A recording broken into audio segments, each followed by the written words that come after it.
ಸಮಸ್ಯೆ ಇಲ್ಲಿಲ್ಲಮ್ಮ. ಸ್ವಾಮೀಜಿ, ನಿನ್ನೆ ಬೆಳಿಗ್ಗೆ 3 ಗಂಟೆಯಿಂದ 6 ಗಂಟೆಯವರೆಗೂ ಒಂದು ರೀತಿಯಲ್ಲಿ ಕಾಲ್ತುಳಿತದಿಂದಾಗಿ ಗೊಂದಲದ ವಾತಾವರಣ ಆಯಿತು. ಸೊ ಆ ಪರಿಸ್ಥಿತಿಯನ್ನ ಕಂಟ್ರೋಲ್ ತೆಗೆದುಕೊಳ್ಳೋದಕ್ಕೆ ಅಲ್ಲಿನ ಸರ್ಕಾರ ಯಾವ ರೀತಿ ಶ್ರಮ ಹಾಕ್ತು? ತಾವು ಕಂಡಾಗೆ ಏನೆಲ್ಲ ವ್ಯವಸ್ಥೆ ಅಲ್ಲಿ ನೋಡಿದ್ರಿ? ಅಮ್ಮ, ಎಲ್ಲಾ ಕಡೆಗೂ ಕೂಡ ಮೀಡಿಯಾದವರಿಗೆ ಟವರ್ ಹಾಕೊಟ್ಟಿದ್ದಾರೆ. ಎಲ್ಲಾ ಕಡೆ ಆಂಬುಲೆನ್ಸ್ ನಿಂತಿದಾವೆ, ಮಿಲಿಟರಿ ಇದಾರೆ, ಪೊಲೀಸ್ ಇದಾರೆ, ಆಮೇಲೆ ಇಲ್ಲಿ ಪಬ್ಲಿಕ್ ಸರ್ವೆಂಟ್ಸ್ ಇದಾರೆ. ಯಾವ ಸಮಸ್ಯೆಗಳು ಇಲ್ಲಮ್ಮ, ಎಲ್ಲವೂ ಸುಸೂತ್ರವಾಗಿದ್ದಾವೆ. ಜನ ಸಹಕರಿಸಿದ್ರೆ ಇಲ್ಲಿ ಯಾವ ಸಮಸ್ಯೆನೂ ಆಗಲ್ಲ. ಜನಗಳು ಸಹಕರಿಸ್ಬೇಕು, ತಾಳ್ಮೆಯಿಂದ ವರ್ತಿಸ್ಬೇಕು.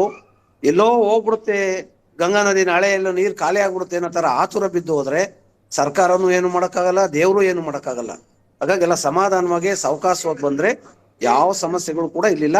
ಎಲ್ಲ ಸುಸೂತ್ರವಾಗಿದ್ದಾವೆ. ಪ್ರಸಾದ ಬೇಕು ಅಂದ್ರೆ ಅಖಾಡಕ್ಕೆ ಹೋದ್ರೆ ಪ್ರಸಾದ ಸಿಗ್ತವೆ. ಎಲ್ಲ ವ್ಯವಸ್ಥೆಗಳು ಇದಾವೆ. ಆತುರ ಬೀಳೋದು ಏನು ಬೇಕಿಲ್ಲಮ್ಮ.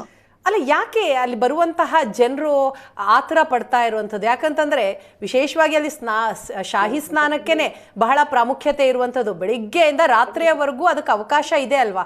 ಆದ್ರೂ ಕೂಡ ಯಾಕೆ ಅವರಲ್ಲಿ ಧಾವಂತ ಕಾಣಿಸ್ತಾ ಇದೆ ಸ್ವಾಮೀಜಿ?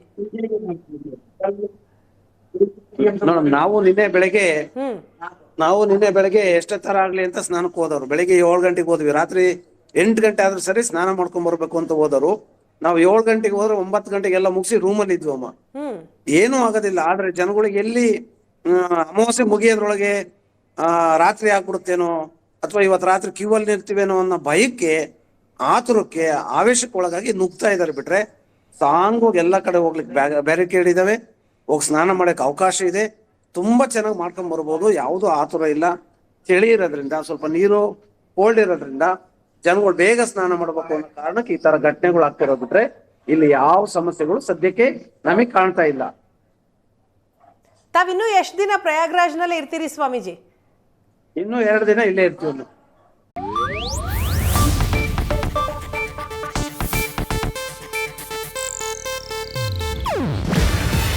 ಇದು ಏಷ್ಯಾನೆಟ್ ನ್ಯೂಸ್ ನೆಟ್ವರ್ಕ್ ಪ್ರಸ್ತುತಿ. ನೀವು ನೋಡ್ತಿದ್ದೀರಾ ಏಷ್ಯಾನೆಟ್ ಸುವರ್ಣ ನ್ಯೂಸ್.